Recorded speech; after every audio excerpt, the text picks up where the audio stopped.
Bueno, buenas a todos, soy Axel Blanco. Mierda, tenía que haber puesto el Twitter ahí. Bueno, el Twitter está al final de las transparencias. Tampoco creo que me vayáis a tuitear ni nada de eso. Aunque del título no se desprenda, creo que tenía que haber sido más explícito en el título.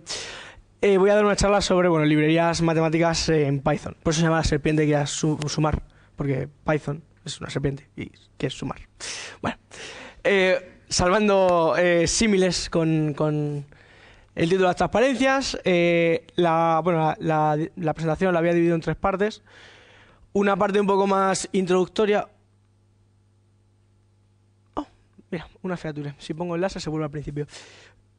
Una parte más introductoria y que es más sobre Python y demás. Otra en la que pretendía entrar un poco en la librería matemática en sí, y luego una un poco más práctica, en la que pretendía poner algunos ejemplos para que veáis un poco cómo se usan y demás. Antes de nada quería ver un poco si esta parte me la salto o no me la salto o qué, porque es más de Python. Entonces, ¿cuántos de aquí conocéis Python? ¿Vale? ¿Os sentís cómodos con Python? ¿Lo usáis? ¿Sabéis hacer un for en Python? Vale, entonces esta parte la podemos saltar, más o menos. ¿No? ¿Quieres que la cuente entera? Vale. Bueno, sí me voy a detener una cosita que ahora de todas formas os preguntaré otra vez si la conocéis, porque me parece especialmente interesante para lo que vamos a cometer después. Pero vamos, que me imagino la conoceréis todos, en su mayoría. ¿Qué es Python? Python es un lenguaje tipado dinámico, interpretado, multiplataforma de alto nivel, en fin, todos sabemos leer. Y además es prácticamente la definición de la Wikipedia, así que tampoco hace falta que nos repitamos en ello bastante. Sí hay algo que me parece especialmente importante de Python, que a mí personalmente me gusta un poco para estas cosas, que es esta parte en concreto, que es de alto nivel. De hecho, es de muy alto nivel. O sea, no llega a ser R o MATLAB o tal, pero bueno, para mi gusto es de bastante alto nivel. Por eso me parece útil en estos ámbitos. Sí que es verdad que no he incluido ahí que Python en principio es un lenguaje de propósito general. Por ejemplo, MATLAB sí que es verdad que está más sesgado, o R son lenguajes de tipo científico. Para otro tipo de cosas es un poco más difícil usarlo. Python en ese sentido es más generalista. Por eso tiene que haber librerías matemáticas. Bien, algunas cosas básicas aquí nos podemos pasar. Esto es una declaración de función en Python. Recibe un parámetro y los multiplica. Tuplas, listas, diccionarios. Supongo que todos conocéis la diferencia entre cada uno de esos. Unas operaciones sencillas con listas. Esta sí me parece interesante, que también me imagino que todos las conoceréis, pero es la comprensión de listas. ¿La conocéis todos? Vale, esencialmente esto lo que hace es generar una lista. Lo que pasa es que de forma dinámica. For in range 230, si el número es par, lo mete en la lista. Bueno, lo mete en la lista. Hace esta operación. Es una forma de en realidad hacer un for y generar una lista, pero comprimido. Asimismo, aquí puedes colocar otro for a su vez, y que ese for beba del siguiente y todo lo que se quiera. Pero vamos, es simplemente porque, yo cuando vi esto en Python flipé, dije, oh, qué maravilla. Nótese que por ejemplo, creo que Ruby tiene algo similar, corrígeme si me equivoco, pero como no tengo ni idea de Ruby, pues no sé, a mí esto me pareció la hostia. Dije, oh, qué maravilla, cojonudo. Sobre todo cuando sacabas cosas de una base de datos y las tenías que meter en una lista, dije, oh, maravilla. Esto es especialmente interesante porque uno, viendo esto, diría, joder, es que con Python se puede trabajar con arrays, es súper fácil. Sí. Pero bueno, ahora veremos que hay ciertas cosas que Python solo no hace y que puede ser. Por eso es interesante usar cierta librería. Estructura de control. Los for es for variable in una variable iterable o range o lo que fuera. Esto no lo he dicho, me imagino que todos lo sabríais. Range de un número genera un número desde 0 hasta ese número sin incluir ese número. Sí, una función build de Python. El if y else, que se pueden combinar de diferentes formas. If solo, if else o if else. El if no sobrevive solo. Y los while, pues ahí está. Sí que es cierto que el for típico de otros lenguajes de condición incremento no existe en Python. Para eso habría que usar un while. Sí que existe el for each, por así decirlo. Vale. Bien, visto esta introducción breve y rápida, a sumar. Es decir, la parte de las librerías. Antes de entrar un poco en lo que es la materia de librerías, sobre todo porque, Veo que no tenéis muchos portátiles, así que tampoco creo que podáis seguir en sí mismo el taller, pero bueno, así sí, o sea, el taller pensaba hacerlo un poco interactivo, pero bueno, así si veis las transparencias después, pues sabéis un poco el proceso a seguir. Pip es el gestor de paquetes por defecto, vamos, el más usado de Python, tiene otros, pero bueno, yo sé que suelo usar, es el que está altamente extendido y es el que suele usar casi todo el mundo. Bueno, para instalar los paquetes se hace pip install. Esto es relevante más adelante porque veremos la instalación de paquetes de SciPy. Bien, NumPy y amigos. Este título quizá puede ser un poco tendencioso porque menciona a NumPy y no a SciPy, pero bueno, ahora lo veremos después. SciPy es un ecosistema de librerías matemáticas de Python, ¿vale? NumPy realmente está incluido dentro de SciPy, de hecho está alojado dentro de la misma web y bueno, es de creadores similares. Sí que es verdad que SciPy viene de un proyecto que ya existía antes y que, bueno, pues ahí está. ¿Qué incluye SciPy? Bueno, en principio el proyecto incluye todas estas librerías que ahora desgranaremos un poco en particular cada una.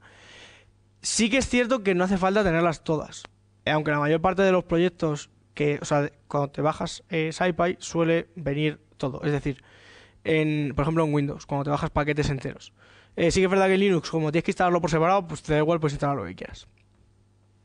Bien, ¿para qué sirve cada una de las librerías? Bueno, NumPy es una librería que para lo que sirve es para tener matrices y vectores con esteroides. Es decir, como habéis visto, los vectores en Python son relativamente agradables, son majos, se pueden hacer cosas chulas, se pueden partir de forma muy sencilla, ¿no? Con esas mierdas que hay que hacer en Java o cosas así. Pero aún así hay ciertas cosas vistas desde un ámbito más matemático que son complejas. Es decir, ¿cuántos de aquí habéis trabajado con MATLAB o con R o con Octave o con... Vale. Hacer un producto escalar entre dos matrices o un producto normalmente dos matrices es en R o en MATLAB es directo. O sea, tienen una función para el producto escalar, otra función para el producto y se ejecutan y ya está. Si, por ejemplo, quisiéramos hacer típico producto entre dos matrices, o sea, multiplicar dos matrices, en Python pues habría que andar ahí con los fors, en fin, implementas una función. NumPy, una de las cosas que te trae es todos esas operaciones hechas. Directamente llamas a la función. Luego además, pues bueno, por ejemplo, la generación random de NumPy se supone es un poco más eficiente que el random propio de Python y tiene más opciones. Tiene funciones de generar rangos, que te generan matrices, o sea, como un range, pero que te genera matrices directamente, que luego veremos en los ejemplos, en fin. Tiene bastantes utilidades muy majas. No en vano, prácticamente todas las librerías que tienen algo que ver con las matemáticas o con el computer science, os me refiero, que hacen operaciones matemáticas complejas, usan NumPy en algún momento. Es decir, si miráis, por ejemplo, todas las librerías de redes de neuronas que hay en Python, todas iguales, meterme mucho en ese jardín porque no las conozco todas, pero la mayoría, sobre todo las más usadas, usan NumPy en algún momento, porque es que te facilita mucho la vida. Bien, Matplotlib es...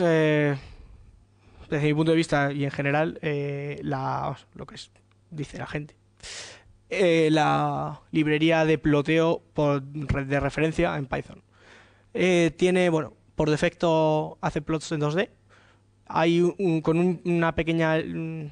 pequeño toolkit extra, puede generar plots en 3D, luego veremos algún ejemplo. Y luego, bueno, pues con toolkits que tiene integrados, pues puedes hacer mapas, en fin, histogramas, plots de funciones, se puede esto personalizar mucho, está bastante curiosete. Bien, IPython y Jupyter. Yo esto me veo obligado a ponerlo porque, bueno, lo dicen las normas de la buena educación y además viene en el paquete, entonces yo las incluyo. No uso ninguna de las dos nunca. Es decir, las otras no las he usado mucho, pero las he usado alguna vez. Python y Jupyter las he visto mucho, me parecen muy muy bonitas, muy muy útiles, no las he usado nunca. Bueno, IPython es simplemente la consola interactiva. Todos supongo que habréis usado en algún momento la consola interactiva de Python para probar algo. La verdad que esa consola está muy bien para probar algo. Si queréis hacer algo que no sea probar, es una mierda. Y es poco usable, no se puede ir hacia arriba, borra el historial cuando sales, en fin, es una mierda como una catedral.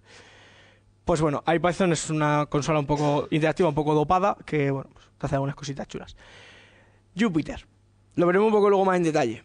Pero esencialmente es para que puedas hacer la documentación del código y el código en sí mismo junto. Ahora después lo veremos. Eso de todas formas es una disciplina que se llama programación literaria.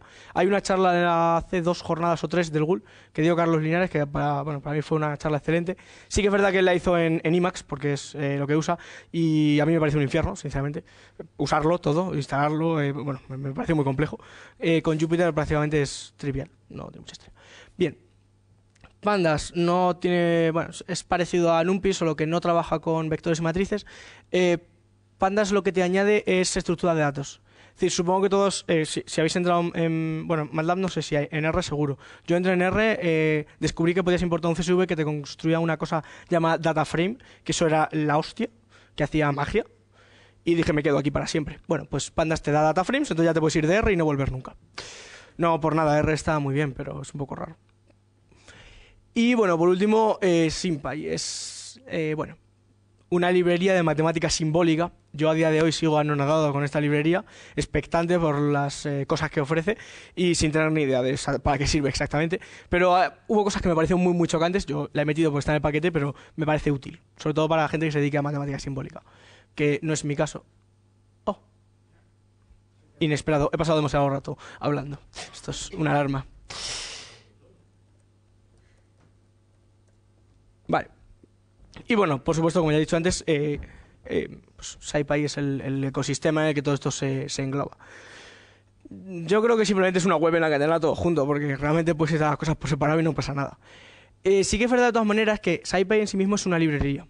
Es decir, tú te puedes bajar la librería y tiene algunas cosas que veremos que son relativamente útiles. Aunque, para instalar SciPy, por ejemplo, NumPy tienes que instalarla también y bueno, tiene dependencias entre las demás.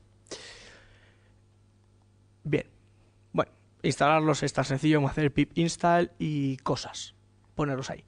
He de decir de todas formas para usuarios indiscretos de Linux y derivados, ojo con derivados no me refiero a Mac, en Mac vale con esto. También se puede, pero en Linux es casi recomendable instalarlo con apt-get, sobre todo matplotlib, ¿vale? Porque, no hace falta, pero por ejemplo, matplotlib depende del sistema operativo, usa para construir los plots, obviamente, el gestor de ventanas de lo que sea. Bueno, gestor de ventanas o gestor gráfico o whatever. Matplotlib usa tkinter, que es un gestor de Python, que claro, tienes que instalar por separado y que si tú instalas con pip eso no funciona. De hecho, tienes que instalarlo a mano porque usa, GTK y demás historias. ¿Vale? Entonces eso hay que instalarlo aparte. Lo digo porque yo la primera vez que usé Matplotlib dije, ¿por qué no me funciona? Que fue tan sencillo como leer la traza y decir, vale, pues no está instalado, pero bueno, que lo sepáis. Bien. Supongo que todo habría oído la expresión de matar moscas a cañonazos. Bien, Anaconda es la máxima expresión de esa expresión.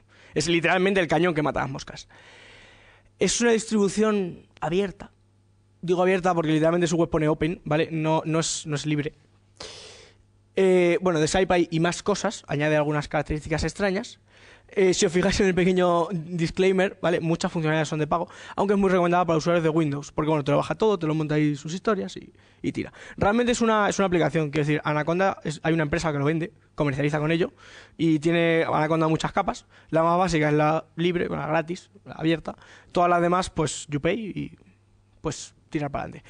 Realmente es útil, te grafica, te monta un servidor web con Jupyter y toda la historia, te facilita un poco la vida, pero bueno, hay que valorar si realmente te hace falta todo el cañón o te vale con una parte pequeña y concreta. Es decir, si solo vais a instalar NumPy, no instaléis Anaconda. Es absurdo. Bien. Ahora no sé cómo voy de tiempo, seguramente vaya muy deprisa. Sí, bueno, vamos bastante deprisa, pero no pasa nada, así acabamos. Bien. La idea de esta parte es que yo me siente ahí más o menos. No sé qué le va a aparecer al micro, supongo que no tendrá ningún inconveniente. Y vayamos viendo algunos ejemplos concretos. He de deciros que casi todos los ejemplos están prácticamente sacados de los tutoriales básicos de las librerías, para que veáis que es que realmente, directamente cogiendo la página web de la librería, podéis tirar a trabajar con ella. No quería tampoco meterme en historias un poco más complejas, primero porque tampoco tenía mucho tiempo. Y segundo, porque tampoco, siendo una charla más introductoria a lo que quería dar, tampoco me parecía de recibo. Entonces, NumPy. Bueno, antes de que nos pongamos con el ejemplo, sí me parece relevante estas dos cositas, por eso las he puesto las transparencias. un vector, o sea, un array de NumPy tiene una dimensión, que es realmente la dimensión de la matriz. Es decir, si tú tienes 3 dimensiones, pues son 3 dimensiones al uso. Un array con 3 arrays dentro, por así decirlo. Esas son las dimensiones.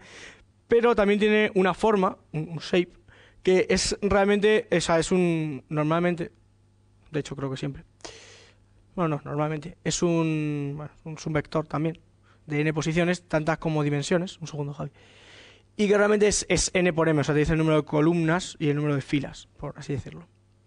¿Vale? Si tiene 3 dimensiones el vector, pues 3 y demás. ¿Que el sustituto de MATLAB en software libre no era Octave? Sí, Octave. De lo que es el sustituto. Un software similar a MATLAB, pero abierto, o sea, libre, es Octave, por supuesto. Las librerías estas de Python que estoy presentando, lo que presentan en realidad, o sea, lo que conllevan es una alternativa en Python, podría decirse, a ello, a ese tipo de software. A ver, realmente lo único que hace es que si tienes que realizar operaciones matemáticas complejas, sí. Lo único que te hace es que si pues por ejemplo, cuando tienes que hacer operaciones con matrices o operaciones con data frames, acabas yéndote a R o a MATLAB, no te hace falta, estrictamente hablando, con estas librerías de Python. Sí es verdad que si estás acostumbrado a usar MATLAB o R o lo que sea, pues obviamente vas a estar más cómodo, pero bueno. Sí, en principio. De todas formas, MATLAB tiene asociados otros inconvenientes que a mí personalmente no me compensan, pero bueno, eso ya es una cuestión mía. Primero que hay que pagar una pasta, ¿vale? Pero bueno, salvando ese punto, no, en principio no son compilables, tienes que usarlo en su ecosistema, en su entorno. ¿De performance? No. Pero es altamente probable que MATLAB en principio sea más eficiente. Sí. O sea, a ver, la ventaja de esto es que esto luego te compila.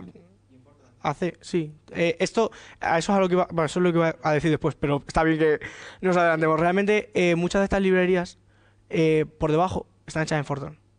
O sea, de hecho, la gente que hacía cosas en Fortran, porque le conllevaba un cálculo matemático extenso, ahora están migrando todo a Python y haciéndolo en Fortran. O sea, haciéndolo en Python. Porque por debajo se compila Fortran, eso va a toda hostia, pero lo trabajas con una sintaxis de Python que es mucho más amigable que la de Fortran, vamos, ni punto de comparación.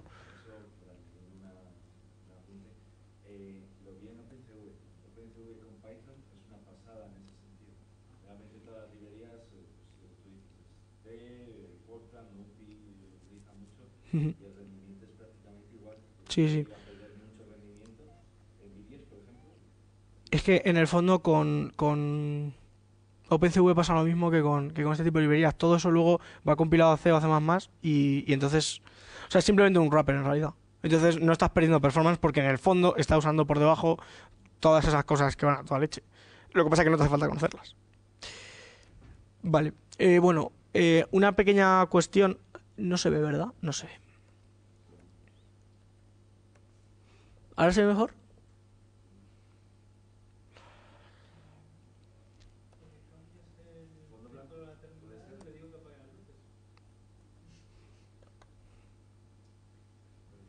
Sí, no, espera, pongo esta fondo blanco que esta me da igual.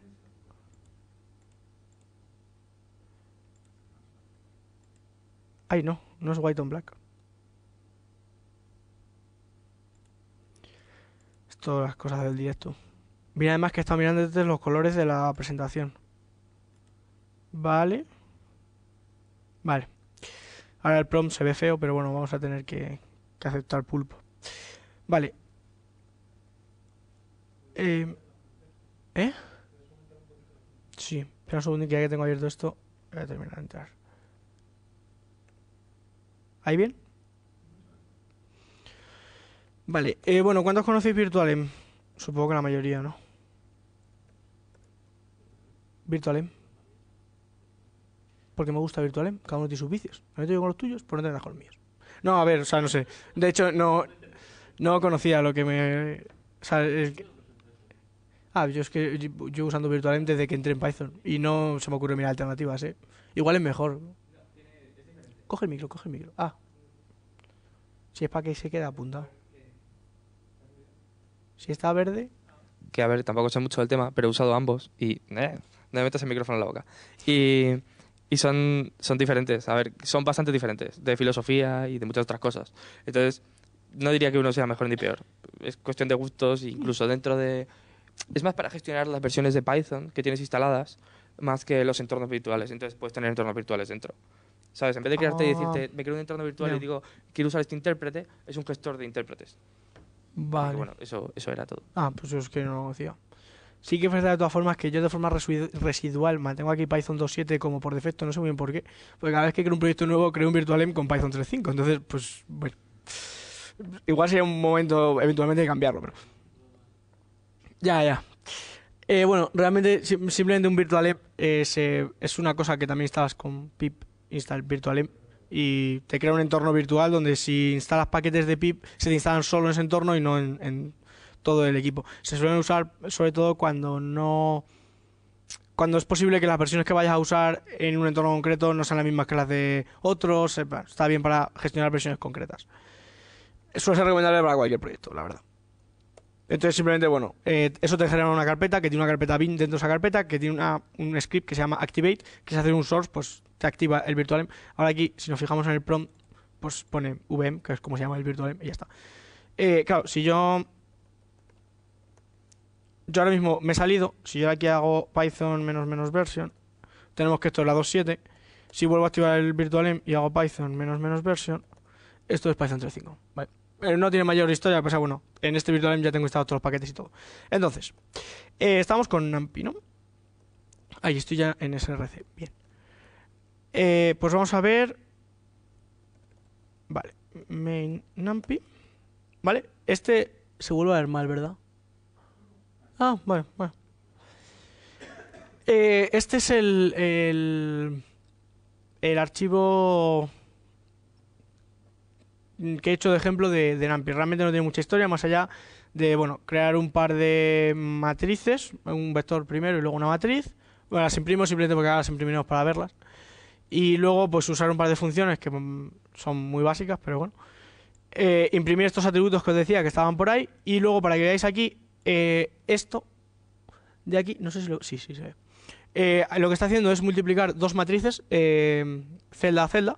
Obviamente tienen que ser del mismo tamaño y demás historias, si no te tiene una excepción. Y esto lo que está haciendo es el producto escalar de las dos matrices, ¿vale? O sea, está multiplicando realmente las dos matrices. D y C que están creadas aquí. Que si os fijáis, es... bueno, el reshape lo que hace es... Iba a decir una cosa, una barbaridad. Pero realmente lo que hace es reestructurar la matriz para que pase a tener 5 componentes en la X, 3 componentes en la Y. ¿Vale? Porque shape, recordad que antes, bueno, estaba puesto ahí, es realmente la dimensión, o sea, no la dimensión en cuanto, sino la forma de la matriz. Vale. Y luego la otra, esto, bueno, el arrange lo que hace es crear un array basado en un range. Vale, esto si lo ejecutas solo te crea simplemente un array desde 0 hasta 15. Si haces el reshape, pues te construye la matriz de 5×3. Ojo que este número tiene que ser, o sea, tiene que tener sentido respecto a este número. Es decir, si pones aquí un 14 o un 16 no funciona, porque le faltan elementos en la matriz. Entonces realmente esto tenemos una matriz de 5×3 y una de 3×5 que obviamente si las multiplicas pues va bien y genera una de 3×3, que lo veremos después.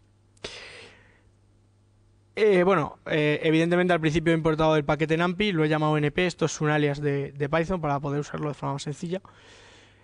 Con la función array lo que haces es crear el array, siempre recibe esto que no se nos ocurran las barbaridades, bueno, barbaridades. Uno en Python cuando crea un array, pues puede sentir la tentación de poner la función array, paréntesis, y 1, 2, 3, 4. Eso no funciona aquí. Tienes que pasarle los corchetes. Si quisieras pasar un bidimensional, en este caso de 2 dimensiones, pues es bidimensional, pues corchete y aquí del tirón. Si quisiéramos que fuera n-dimensional, pues tranquilamente le metemos aquí más corchetes y esto va tirando, ¿vale? Me acabo de dar cuenta que no tengo ningún ejemplo, pero bueno, la forma de acceso, en principio, a los vectores es... Si hago esto, me va a devolver el array 1, 2, 3, 4. Si hago esto, me va... Vaya, esto no va a funcionar. Si hago esto, me va a devolver el elemento 1, es decir, este de aquí. Era porque preguntaba con el micro.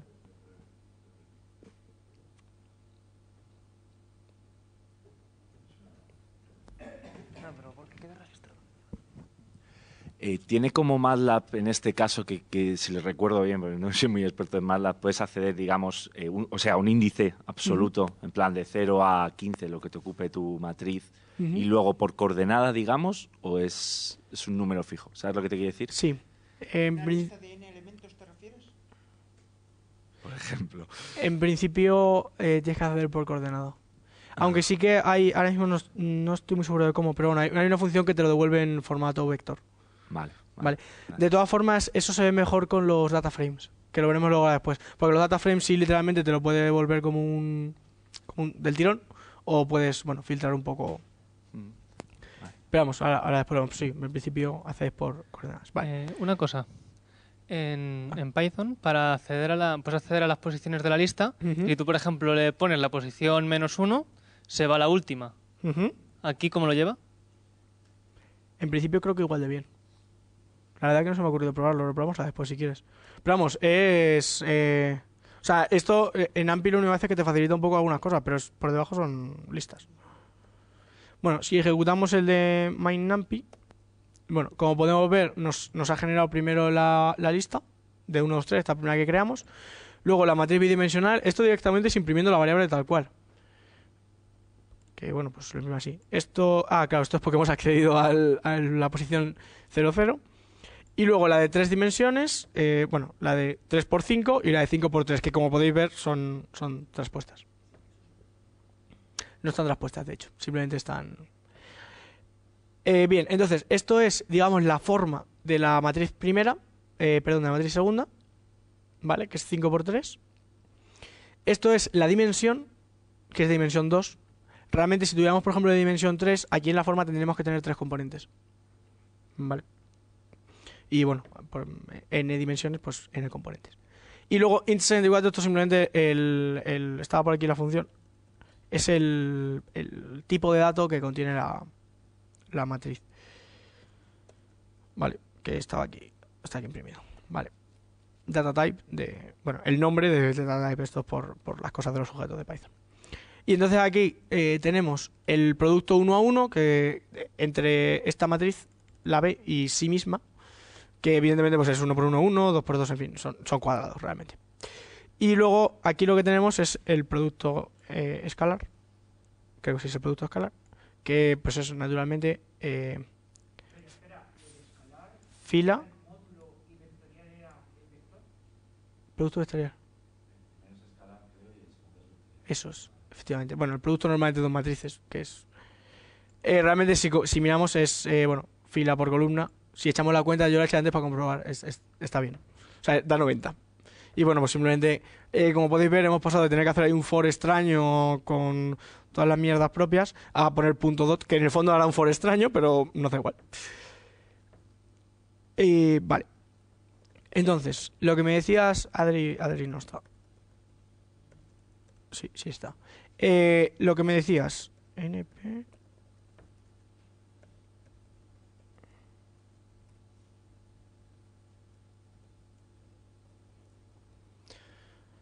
Me preguntabas que si esto podía ser... Vale, bueno, si imprimimos A, por supuesto está ahí. Y si ponemos -1, pues efectivamente coge el 3. Me surge la duda, ya puestos, si es bidimensional, 3, 4, 5 y 6.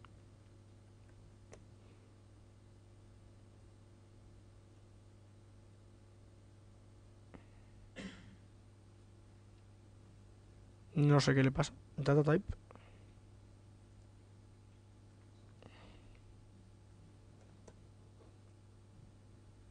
Joder. Que me faltan unos corchetes. Vale. Si ahora la imprimimos, pues es una matriz naturalmente. Lo que decía, si accedemos al 0, pues se lleva a la primera. Si vamos a -1, se lleva esta. Y... pues efectivamente, funciona muy bien con los menos. Me parece perfecto. Vale. Ahora bien, lo que me surge aquí una duda, que esto... Dime.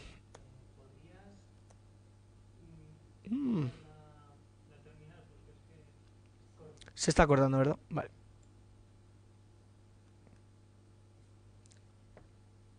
Ahí bien. A ver. Bueno, ahí supongo que sí, ¿no? Esto va a ser un poco raro porque luego probablemente en la charla se vea la pantalla. Y queda un poco extraño, pero bueno, sin problema. Vale, bueno, como habéis visto, si os fijáis, si yo aquí le pongo un decimal, o sea, un flotante, me convierte toda la matriz a flotante. Si yo ahora hago a punto, creo que es de type, sí, ¿ves? Me dice que es float. Vale. Entonces, claro, si yo aquí pongo esto, vale, empieza a hacer cosas extrañas con los tipos. Vale. NumPy en principio está pensado para que todo sea del mismo tipo. Que en el fondo tiene sentido, porque cuando tú estás trabajando en una matriz, lo normal es que todas las componentes de la matriz sean, en principio, un número o una, lo que sea. Vale, entonces. Uy, me he equivocado de botón. Ahí. Bien, Matplotlib. Aquí decidí decantarme por usar las plots de referencia. Porque, bueno, me parecía bastante más claro que si yo me ponía ahí a pintar cosas. Y al final, como voy a hacer randoms de todas maneras. Así vemos un poco digamos, un vistazo general a lo que tienen. Bueno, esto directamente se abre la web. Espera. Que voy a quitar el F11. What? Ay, es que, mierda. Esto no estaba bien pensado. Vale. Por ejemplo, para que veáis, bueno, esto lo vemos ahora después. Aquí yo tengo dos scripts de Matplotlib. El primero genera unas burbujitas aquí, ¿vale? No, la verdad que no he hecho el de ejemplo de un histograma, por ejemplo, o de una plot normal, porque me parecía demasiado, no sé, que tenía como poca chicha. En el fondo son todos más o menos iguales. Entonces prefería hacer algo un poco más llamativo que poner el plot de una recta. Pero vamos, si tenéis curiosidad, luego si queréis en la parte de preguntas, os hablo que tengo por aquí ejemplos a mansalva de cosas que he hecho yo. Pues yo Matplotlib sí lo suelo usar con frecuencia. Entonces, bueno, si vemos este fichero no existe, ¿vale? Pero si vemos el de Matplotlib 1, os fijaréis, bueno, por supuesto llamo NumPy. ¿Por qué? Porque lo que hago, bueno, es un random. Simplemente pues, me genero un número. Entonces genero para X y Y números aleatorios con el random de NumPy. Luego genero n colores, ¿vale? Y entonces realmente lo que calcula es el área con otro random, de nuevo, entre 0 y 15, ¿vale? Para que sean más o menos gordos. Y luego pues los pinta. En este caso le dice que son puntitos, le da X e Y como posiciones. Es decir, con este random de X e Y hemos generado las posiciones en las que tienen que estar colocados los círculos. Y luego le dice que el área de cada círculo es el vector este que hemos generado aquí.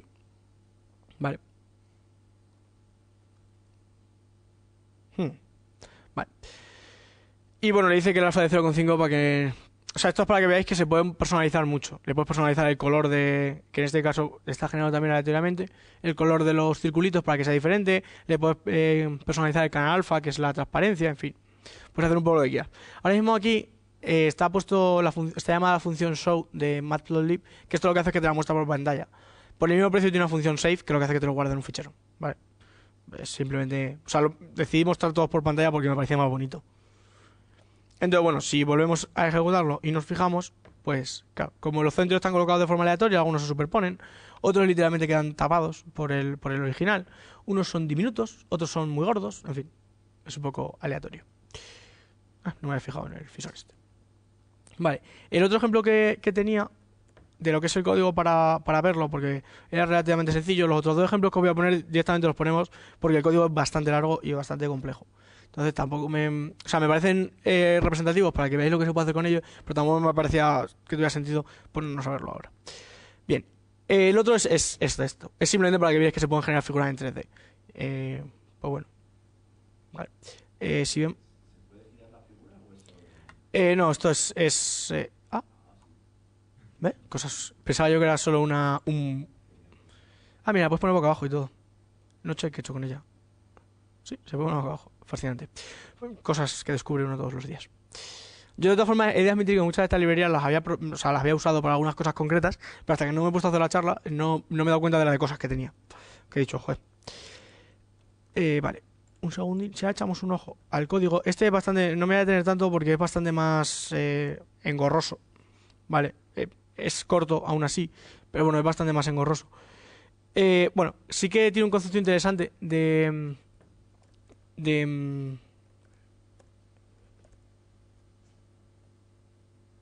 sí, este es. Vale, sí que tiene un concepto interesante. Si os fijáis aquí, lo que ha hecho es ha llamado al pyplot de matplotlib, que lo hemos llamado antes con el alias plt, y ha llamado a la función scatter, ¿vale? Que es la que hace ese con las figuritas. Aquí, si os fijáis, lo primero que hace es crear un figure, ¿vale? Esto, bueno, aquí igual que scatter podríamos llamar a plot o lo que fuere, o sea, la función que sea. Pero todas esas funciones en matplotlib podemos englobarlas dentro de una figura, ¿vale? Que a todos los efectos, si alguno habéis trabajado con LaTeX, es lo mismo que meter cosas en una figura de LaTeX. O sea, simplemente lo que hace es que lo mete dentro de un lienzo para que puedas personalizar mejor los axis y demás historias. Si, por ejemplo, quieres pegar dos figuras juntas, que se guarden juntas en el mismo fichero y tal, necesariamente tienes que hacer un lienzo. Y lo que le dice es que ocupen, o sea, que el lienzo tiene 2 columnas, ¿vale? Ya os digo, la documentación de matplotlib está muy bien y es bastante sencillo hacerlo. Si lo ejecutaréis directamente con el plplot, podéis imprimir las dos, pero tendréis que imprimirlas en fichero separado y luego meterlas con lo que sea. Por ejemplo, si luego lo vais a meter en un fichero, es más razonable en principio meterlo directamente en el mismo lienzo desde el propio script de Python, que luego tener que andar en Word o en LaTeX. Si es en Word, mejor todavía, porque en Word tienes que andar ahí pegando lo que se te descuadre, que hace cosas extrañas. Y eso. Si miramos aquí, realmente aquí lo que hace es, bueno, genera dos vectores, que esto de nuevo es el arrange desde -5 hasta 5, esto es el inicio, fin y el paso, la step. Realmente lo que hace es que genera, pues bueno, -5 hasta 5 con saltitos de 0,25, tanto en el GX como en el GI. ¿Veis? Aquí ya está diciendo que la figura es una proyección en 3D. O sea, esto es para ponerle la etiqueta. Y entonces, con esto, lo que está haciendo es que en X y en Y, ¿vale? O sea, la variable, bueno, en este caso va a ser una matriz. La matriz X y la matriz Y está haciendo un mesh grid, que es una función que lo que hace es agregar las dados desde X e Y que hemos creado aquí, que son 2 vectores, crea una matriz n por n, ¿vale? En este caso, bueno, son iguales, entonces pues tampoco tiene mucha historia. Pero, o sea, va a ser realmente n por n, pero podría ser n por m o lo que fuera. Luego, bueno, pues lo que está generando con esto es que el eje X, o sea, el eje Z, sea una función sinusoidal del cuadrado de la X y la Y. Es simplemente para que se quede la figura, tal cual. O sea, por eso no quería meter mucho en esto. Y luego lo que está haciendo es, de esta figura en 3D que ha creado aquí arriba, que es AX, hace un plot surface, que es digamos el plot de la superficie, con la variable X y Z, que realmente son los vectores. Y bueno, pues aquí diferentes parámetros que tiene, que se los puedes cambiar, se los puedes quitar o lo que fuera. Y luego le pone el límite de o sea, el Z limit entre -1 y 1 para que se vea razonable. Bueno, -1,01. Y estos son ya, pues bueno, los formatos, etiquetas, colores y demás. Vale. Vale. Luego, para que veáis aquí un par de ejemplos, pues esto, sin ir más lejos, es un de barras. Si os fijáis, de todas formas, si veis el código es un poco denso, pero es simplemente porque como tiene varias en el mismo código, pues realmente es una figura con un montón de datos, que esto directamente los coge de un CSV, tal cual. Entonces primero lo convierte y luego, pues bueno, le asigna diferentes colores y demás. Y demás historias. O sea, tampoco, ya os digo, tampoco me quiero detener mucho en el código, porque realmente, pues bueno, es un poco cenagoso y tampoco. Y este, por ejemplo, pues lo que hace es charts de radar, que igual con matplotlib también se pueden crear de tartas, histogramas, ya os digo, lo que os parezca. Este, por ejemplo, sí es bastante más denso, entonces tampoco quiero entrar mucho. Pero bueno, que en realidad en el fondo, o sea, hacer los charts es relativamente sencillo. Simplemente en ese caso es engorroso porque va creando los datos con los que tiene que pintar los charts, pero que al final para para plotear con matplotlib son normalmente entre 2 y 3 funciones, no tiene más historia. Vale. Hay Python y Jupyter. Esto, si me lo permitís, lo dejo un poquito para el final porque tiene una web interactiva que ahora veremos. Más que nada porque esto hay que bajárselo, montar de un servidor y tal. Y bueno, voy a usar el de Try Jupyter para que lo veáis simplemente. Bien, Pandas. Pandas esencialmente lo que te provee es data frames y series, ¿vale? Realmente carga CSVs majos y tal, pero... series numéricas. Bueno, si vemos el ejemplo que tengo aquí, Pandas... Bien. Uy, vaya. Bueno, si lo abrimos, esto es... Si juraré que le he probado. Ah, porque me he sobrado aquí un paréntesis, ¿ves?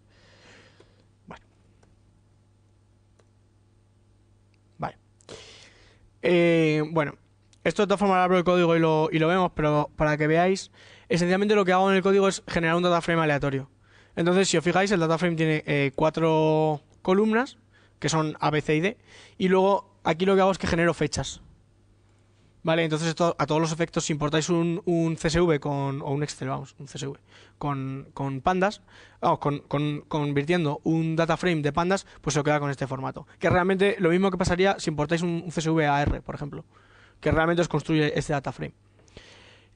Aquí, por ejemplo, estoy accediendo a la primera línea, aquí a la última, y bueno, aquí estoy obteniendo todos los datos en forma de matriz de NumPy para poder trabajar con él más cómodo. Si vemos el código, son 4 líneas. O sea, salvando todos los prints de abajo, esto es literalmente el programa. Bueno, programa. Aquí lo que hago es, bueno, hacer un date range, que esto igual es de pandas. Le paso un string, que en este caso, si os fijáis, es una fecha. Él ya reconoce que es una fecha. Entonces lo que le digo es que van a ser 12 periodos, es decir, que va a ser un año.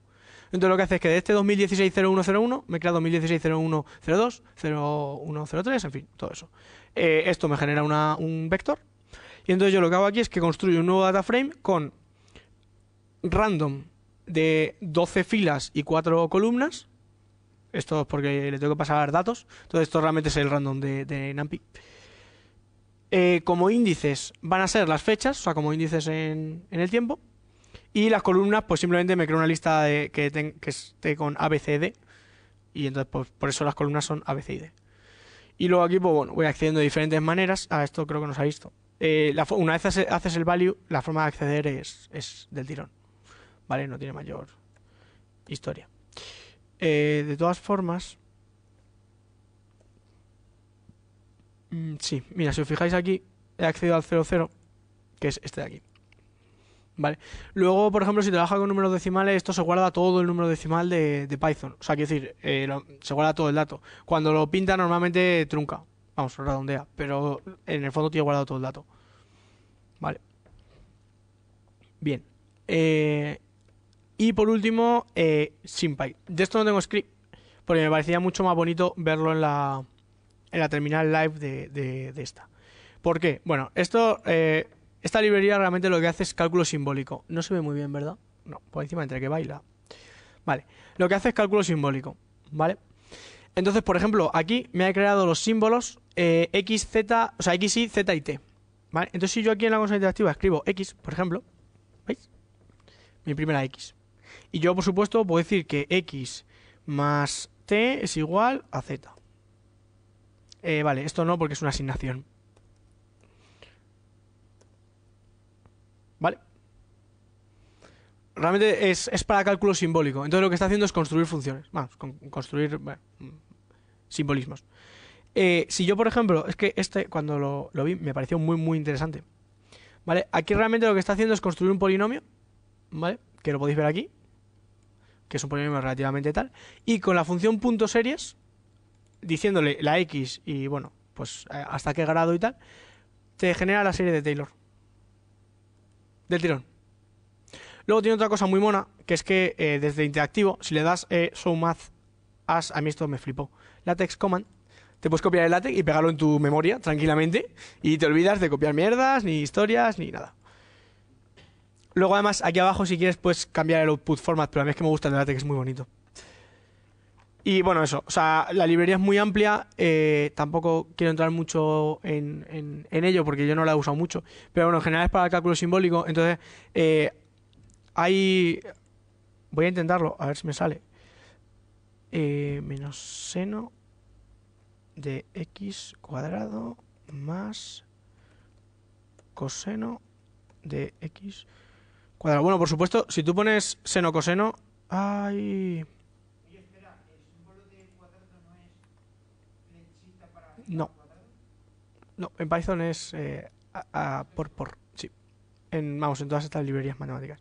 Mira, si es que os lo voy a poner porque me lo he encontrado esta mañana y me ha resultado muy, muy, muy curioso. No sé si estaba, no, estaba en el... Aquí en el tutorial, creo. O en Basic Operation. Joder, ya no me acuerdo, es que lo vi ayer. Y me dejó muy fascinado. Y necesitaba compartirlo con vosotros. Vale. Sí, mira. ¿Por qué no le gusta? A ver. Ah, no. ¿Puede ser que no haya importado todo? No, porque si... Es que me dice que seno no está... Ah, porque... Joder, porque soy imbécil. Porque no es seno. Es sin. Vale. Bueno, si yo le imprimo A, por supuesto esto me lo imprimo bonito. Si yo ahora digo B es coseno de x cuadrado, ¿vale?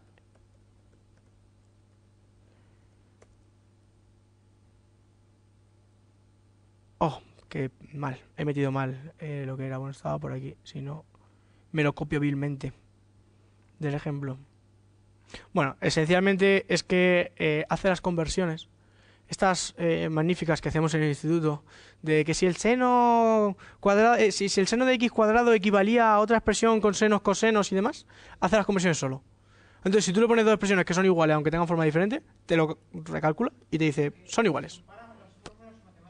Sí. Y te dice si son o no son iguales. Es que no sé dónde estaba, pero me dejó... Por ejemplo, supongo. Vale, y eso, o sea, es relativamente útil, sobre todo si trabajas con formulaciones y demás. Y luego, además, desde aquí, con la fórmula en simbólica, puedes plotearla con Matplotlib del tirón. Entonces, queda muy, muy mono todo y muy perfecto. Si además a esto le añadís, ahora lo que veamos de Jupyter, te pueden crear unas memorias de prácticas cojonudas o unos papers cojonudos. Depende de cada uno lo que... Vale. Entonces, Jupyter. .jupyter.org, ¿vale? Bueno, la programación literaria, yo os recomiendo que si os llama la atención este tema, os veáis la charla de Linares. Pero bueno, la programación literaria esencialmente por lo que aboga es por la convergencia entre la documentación y el código. Es decir, que cuando tú estés, por ejemplo, generando experimentos, la documentación del experimento, tú normalmente la haces en un LaTeX, en un Word o lo que sea, pues en este caso la hagas en el cuadernillo de Jupyter, pongas el código mientras lo explicas y en el mismo documento puedas poner el output del código. Eso es por lo que aboga la programación literaria. Entonces lo tengas todo unido. Si nos abrimos, por ejemplo, Welcome to Python, ¿vale? Esto es el notebook, ¿vale? Que se puede editar. Se escribe en Markdown. De hecho, la programación literaria normalmente usa un pseudo Markdown. Y realmente aquí lo que tienes, pues si os fijáis, es tu código de Python, ¿vale? Y si le dais... ahora no voy a encontrar el botón, ya verás. Creo que es aquí, sí. A Run. Lo ejecuta. En este caso... Ah, mira, no, incluso te lo plotea. ¿Vale? Normalmente tarda un poquito, pero bueno, aquí por ejemplo, mira, de hecho está llamando a todos nuestros amigos anteriores. Está creando una serie aleatoria con, bueno, cierto periodo y que va en el tiempo. Está construyendo un data frame y entonces lo que hace es que lo plotea, ¿vale? Ese data frame que, bueno, pues nos resulta en esta gráfica tan aleatoria. Probablemente si volvemos a ejecutarlo, la gráfica es diferente porque regenera el random cada vez. ¿Vale? Esto en principio, que parece una estupidez, como una casa, porque dice, vamos, vale, puedo ejecutarlo, qué maravilla, no me tengo que cambiar de consola. Es realmente... Ah, vaya, ha fallado la conexión. Es realmente muy útil porque tú, por ejemplo, puedes estar tener esto en tu servidor, por ahí, perdido a la mano de Dios. Quiere decir, no te hace falta ni siquiera tenerlo abierto. Entonces tú estás documentando lo que sea, lo estás comentando, directamente estás haciendo ahí tu código y puedes dejarlo ejecutando, irte a tomar un café y luego volver. Por ejemplo, hay gente que hace cosas con redes de neuronas, que claro, la red de neuronas tarda un rato en computar. Entonces tú pones a computar la red de neuronas, te vas a tomar un café y cuando vuelves tienes ahí tu tablita o tu gráfica ya integrada en tu propio PDF. Tú luego esto, cuando lo imprimes, esto ya forma parte del documento. Si yo ahora imprimo esto, ya tengo la gráfica ahí puesta. No hace falta ni que la mueva, ni que la pegue, ni mierdas varias. Y lo mismo puedes hacer, claro, por supuesto, esto aquí solo te va a poner cosas si tu... O sea, esto es la salida estándar del programa. Entonces, si tu programa en Python no devuelve nada, pues no te va a devolver nada. Por eso puedes jugar tanto con los plots como con los prints y demás. Entonces puedes simplemente imprimir la parte de la traza que te interesa y ya la tienes metida en la memoria. Memoria, documento o lo que fuere. Y claro, por el mismo precio tú aquí puedes imprimir cosas. O sea, yo puedo hacer algo tan tonto como un print hola. Y ahora darle al play. Y ahora pues si no funciona. Bueno, claro, es que estamos por internet. Igual tarda un rato. Bueno, la ventaja además es que todo esto se ejecuta en el servidor de Jupyter. Por eso decía que necesitabais un servidor. Bueno, normalmente tú Jupyter lo que hace es que te lo bajas, te lo metes en algún servidor, te montas un Apache en Nginx o lo que sea. Obviamente tienes que tener Python en el servidor. Pero tú realmente pues ya tiras aquí y lo programas. Puedes trabajar desde remoto, puedes trabajar de forma colaborativa con todo lo que quieras. Porque además esto, claro, estás trabajando directamente en el servidor. De forma colaborativa utilizando los manuals, No, ¿no? es que es el mismo documento. Ya está. De hecho, no estoy seguro que dos personas puedan abrirlo a la vez, realmente. Pero bueno, o sea, se puede trabajar más o menos a la vez. O incluso en partes diferentes del documento. Esto, en el fondo, como está en un servidor, claro, si tú abres, trae Jupyter, que esto sería el Jupyter que tú tendrías. O sea, esto simplemente para que veamos un poco cómo funciona. Realmente tienes aquí tus directorios. Y entonces, pues, o sea, esto es tu jerarquía de directorios de donde sea. Y ahí ya pues puedes hacer cosas, abrirlos, crear nuevos cuadernillos, crear carpetas. Claro, igualmente, tú puedes tener una carpeta, por ejemplo, con datasets, y entonces que desde tus cuadernillos, que están en directorios diferentes, abran estos datasets, los cojan y hagan cosas con ellos. Entonces Jupyter en ese sentido es muy, muy, muy potente. Bueno, por ultimísimo, que vamos, aquí no me quiero detener ni lo más mínimo. No sé si vamos a tener... No recuerdo dónde estaba el interactivo de aquí. Bueno. Para que os hagáis una idea, es realmente la consola interactiva. La gracia de Python es que se puede integrar muy bien con Jupyter. De hecho, son hermanos de proyecto. Entonces, tú puedes meter ahí Python dentro de tu Jupyter. Y que ni siquiera tengas que andar ahí ejecutando... O sea, que tengas que esperar a que haga el run, sino que directamente pues vayas probando. Mientras estás probando, pues lo ejecutes. Y bueno, eso era un poco lo que os quería contar de esta parte. Y por mi parte nada más. No sé si tenéis alguna pregunta, cuestión. Si os he dejado tan abrumados y aburridos que lo único que queréis es iros a cenar. Bueno, pues si no, muchas gracias. Ahí tenéis mi Twitter por si queréis criticarme.